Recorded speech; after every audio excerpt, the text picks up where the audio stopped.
ยังสมพานมันตลาดบ้านดงกระเพาะวันนี้โลเท่าไดเฮ็ดนี่โลเศร้า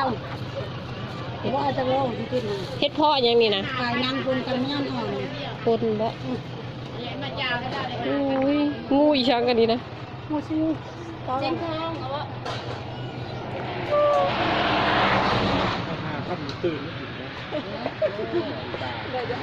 สัตว์โลกน่ารักได้นี่มาบ่ถุงละเศร้าถุงละโลเฮ็ดอันนี้เด้เฮ็ดหยังฮะอันก็ทำหาฮะเฮ็ดพึ่งอะไรนี่นะทำหาสมัน3 อันนี่25นี่หอยหอม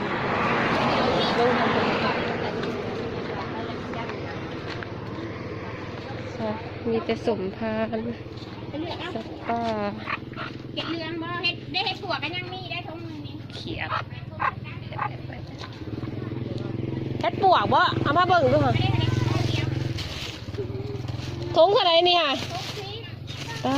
เท่าอาหารที่จะได้เป็นเดือนทงเดียวค่ะบ่ฮอดโลซ้ำ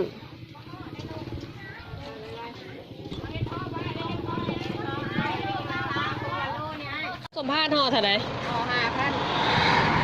ห่อเศร้าบ่ฮู้เลยเอาดูสาวเศร้าบ่ห่อเช้าบ่โอ้บุตรีเอาฮะพกห่อบ่ได้บ่ได้ไม่ได้ไม่ใช่ตัวนะให้มันเรียกว่าอ๋อได้สิขาดมาหายกันนะมาลูก